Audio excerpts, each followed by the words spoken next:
చిన్నప్పుడు మీరు చూసుంటారు, ముఖ్యమంత్రి వస్తున్నా అంటే పరదాలు కట్టేవాళ్ళు. ముఖ్యమంత్రి వస్తున్నా అంటే పెద్ద పెద్ద ఆడంబరాలు చేసేవారు.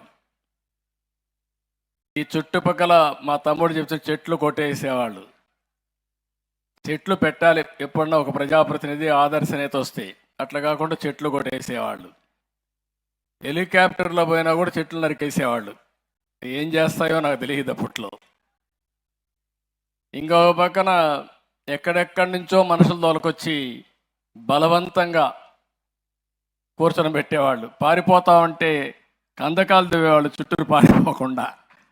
ఇలాంటి చాలా వింతలు విచిత్రాలు చాలా చూసాం. ఈరోజు నేను వచ్చింది సాదా సీదాగా ప్రజల ముఖ్యమంత్రిగా, మీ స్నేహితుడుగా, మీ హితోభిలాషిగా ఇక్కడికి వచ్చానని చెప్పి మీ అందరికీ తెలియజేస్తున్నా. నేను వచ్చింది మీ స్థితిగతులు తెలుసుకోవడానికి వచ్చాను. మీ కష్టాల్లో బాధల్లో భాగం పంచుకోవడానికి వచ్చాను. అధికార యంత్రాంగాన్ని కూడా సమాయత్తం చేసి ప్రతి ఒక్కరికి న్యాయం చేపించే దిశగా పనులు చేయడానికి వచ్చాను. మీ ముఖాల్లో ఆనందం చూడడానికి వచ్చాను. 5 సంవత్సరాల్లో ఈ ఊర్లో ఎవరు నవ్వు ఉండరు. నవ్వితే కూడా ఆ రోజు ఉండేవాడు, మీ మీద కేసులు పెట్టేవాళ్ళు.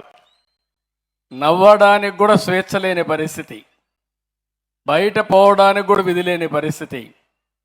అక్కడి నుంచి ఈరోజు చూస్తే నేను ఒకటే ఆలోచిస్తున్నా, ఏ ఇంటిలో కష్టం వచ్చినా వాళ్ళ ఇంట్లో నేను ఒక ప్రాణ స్నేహితుడిగా ఉండి వాళ్ళని కాపాడుకుంటానని చెప్పి కూడా నేను మీకు తెలియజేస్తున్నా. నేను కూడా సమాజంలో అన్ని, నా దగ్గర డేటా అంతా ఉంది, మీకు ఏం అనుమానం అవసరం లేదు. ఇప్పుడు మనకు ఆధార్ వచ్చింది, ఎవరెవరని ఆటోమేటిక్గా ఐడెంటిఫై చేస్తుంది. పెన్షన్ ఇవ్వాలంటే ఇంటి దగ్గరికి వచ్చి ఫింగర్ ప్రింట్ పెడితేనే డబ్బులు వచ్చే పరిస్థితి వచ్చింది. మీరు ఫింగర్ ప్రింట్ పెట్టంగానే మాకు కంట్రోల్ రూమ్కి ఎవరికి ఆ పెన్షన్ ఇచ్చారు, ఎక్కడ పెన్షన్ ఇచ్చారు కూడా తెలిసిపోతుంది. ఒకవేళ ఇంటి దగ్గర ఇవ్వకుండా ఆఫీసులో ఇస్తే అక్కడి నుంచి మళ్ళీ మెమో పంపిస్తా ఇమ్మీడియట్గా 1 నిమిషంలోనే. అలాంటి టెక్నాలజీ వచ్చేసింది ఇప్పుడు.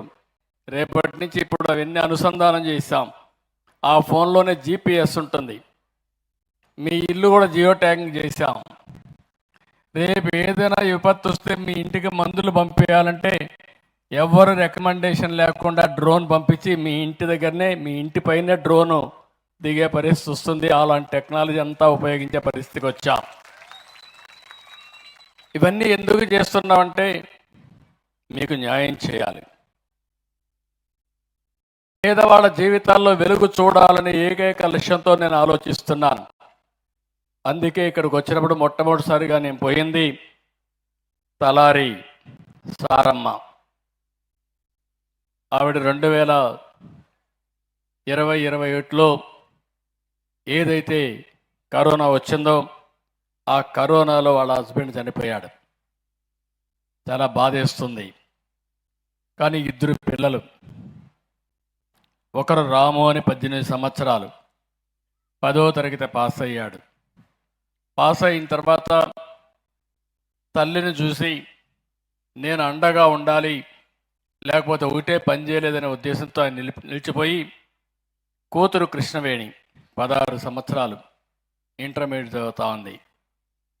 ఇద్దరూ కలిసి ఆ అబ్బాయిని చదివించే పరిస్థితికి వచ్చారు. నేను ఆ ఇంటికి పోవడం, ఒక ఎస్సీ కులం, మాదిగ కులం వాళ్ళ ఇంటికి పోయి నేను కాసేపు స్పెండ్ చేసిన తర్వాత నాకు అవగాహన వచ్చింది. ఆ ఇంటికి డబ్బులు ఇచ్చాం, శాంక్షన్ చేశాం, అందులో కూడా బకాయిలు పెట్టారు.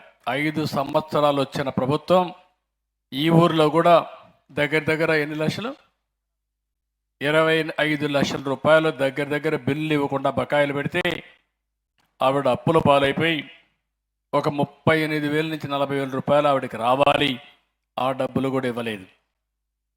ఒక పక్క ఈ ఇబ్బందులు, ఇంకో పక్క వాళ్ళ అబ్బాయి అయితే ఇప్పుడు ఒక షాపులోకి పోయి ఈ యొక్క సెల్ ఫోన్స్ అని రిపేర్లు చేసే పరిస్థితికి వచ్చారు. ఆ కుటుంబాన్ని చూసిన తర్వాత నాకు అనిపించింది, నేను ఈరోజు ఎన్నో సంక్షేమ కార్యక్రమాలు చేస్తున్నాను. మీ అందరూ గుర్తుపెట్టుకోవాల్సిన అవసరం ఉంది. నేను కష్టపడేది నా కోసరం కాదు, నేను కష్టపడేది మీకోసరం, 5 కోట్ల ప్రజల కోసరం. ఈరోజు నేను ఏ పని చేసినా దానివల్ల మీ అందరికీ లాభం రావాలి. ఈరోజే కాకుండా భవిష్యత్తులో మీరు మీ కుటుంబం సుఖ సంతోషాలతో ఉండాలని ఏకైక లక్ష్యంతో పనిచేస్తున్నా. అందుకే మీరు ఒకసారి చూస్తే మిగిలిన విషయాలు నేను మాట్లాడతాను. ఈ కుటుంబాల విషయాలు మాట్లాడిన తర్వాత ఈవిడ్ని చూసిన తర్వాత నాకు అనిపించింది, ప్రతి ఒక్కరికి ఒక ఆలోచన, ఒక ఆశ ఉంటుంది. జీవితంలో ఒక ఆశయం కూడా ఉంటుంది. రెండో అమ్మాయిని అడిగాను, కృష్ణవేణిని, ఏమవుతావు అని అడిగాను.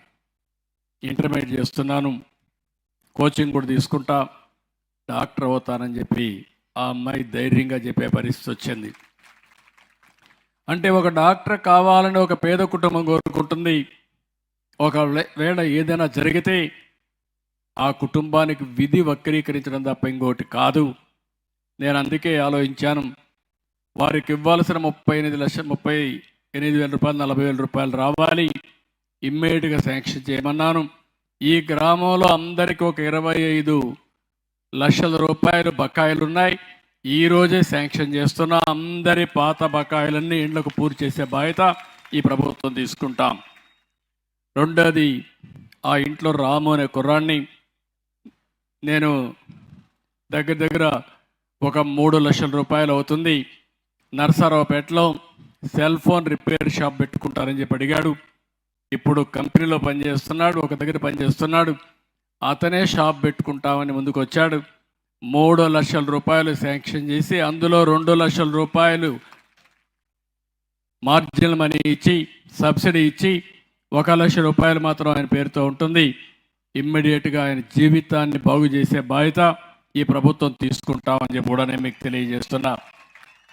ఇంకో పక్క కృష్ణవేణిని బాగా చదివించే బాధ్యత, అవసరమైతే కోచింగ్ ఇస్తాం, MBBS కూడా చదివించే బాధ్యత తీసుకుంటాం. దానికి ఏం కావాలో చేస్తూనే నేను కూడా రికార్డు పెట్టుకొని ఇమ్మీడియట్గా ఇంటర్మీడియట్ కోచింగ్ ఇప్పించే దానికోసం, నీట్ కోసం ఏం చేయాలో చేస్తామని చెప్పి కూడా నేను మీకు తెలియజేస్తున్నాను. వాళ్ళ ఇంటి ముందర కూడా చూసినప్పుడు నాకు ఒక ఆలోచన వచ్చింది. ఆ ఇంటి మీద సోలార్ పెడితే సూర్యగారి కింద రూఫ్ టాప్ పెట్టచ్చు. ఇప్పుడే వెంకటేశ్వరరావు గారు మాట్లాడారు. నేను ఈ ఊర్లో వాళ్ళందరికీ చెప్తున్నా, అందరికీ సబ్సిడీ ఇస్తాం, కానీ SC STలకు మాత్రం 100% సబ్సిడీ ఇచ్చి మీ ఇంటి మీదనే కరెంటు ఉత్పత్తి చేసుకునే విధంగా సోలార్ ప్యానెల్స్ పెట్టిస్తామని చెప్పి కూడా నేను మీకు తెలియజేస్తున్నా. మీరందరూ కూడా 300 యూనిట్ల వరకు పెట్టుకునే అవకాశం ఉంటుంది. 78,000 రూపాయలు సబ్సిడీ ఇస్తాం.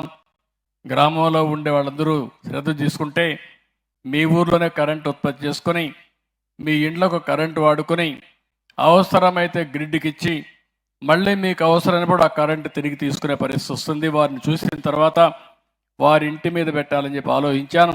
అదే మరి గ్రామం అంతా కూడా మీరు ముందుకు వస్తే చేస్తామని చెప్పి కూడా నేను మీకు తెలియజేస్తున్నా.